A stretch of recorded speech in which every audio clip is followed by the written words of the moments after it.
Bonsoir à tous. Créer une infraction d'exploitation sexuelle en ligne, une proposition de loi est examinée cet après-midi au Sénat. Objectif tenter de légiférer face aux dérives de plus en plus nombreuses sur les plateformes de contenu pornographique comme Mime ou OnlyFans, où des jeunes filles, parfois mineures, produisent à la demande des photos et des vidéos pour adultes, souvent repérées et encouragées par des managers, de véritables proxénètes 2.0 pour Marie Mercier, sénateur de Saône-et-Loire et porteuse du texte. Elles tombent là-dedans en rêvant et c'est un cauchemar. Elles se rendent compte qu'elles sont abusées.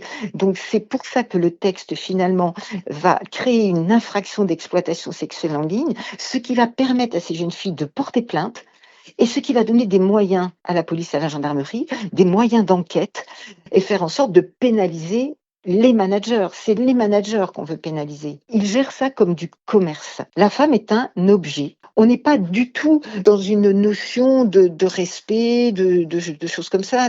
C'est répondre à une demande. On est dans le commerce, hein, c'est la définition. Le texte prévoit, s'il est adopté, 7 ans d'emprisonnement et 150 000 € d'amende pour toute personne se rendant coupable d'exploitation sexuelle en ligne, peine aggravée si elle est commise sur un mineur. Demain, la justice examinera la demande de remise en liberté de Frédéric Péchier, l'anesthésiste qui a fait appel de sa condamnation à perpétuité en décembre dernier. Il avait été reconnu coupable de l'empoisonnement de 30 patients dont 12 n'ont pas survécu. Une requête suscite de vifs débats, d'autant que son deuxième procès n'a toujours pas eu lieu et que Frédéric Péchier avait par le passé enfreint les obligations de son contrôle judiciaire.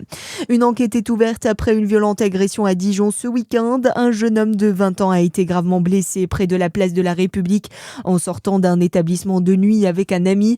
La victime a été transportée à l'hôpital dans un état sérieux et les circonstances de l'agression sont encore en cours de détermination. Dans le reste de l'actualité, un parcours criminel de plus de 50 ans. Le parquet de Grenoble a lancé un vaste appel à témoins concernant un homme de 79 ans.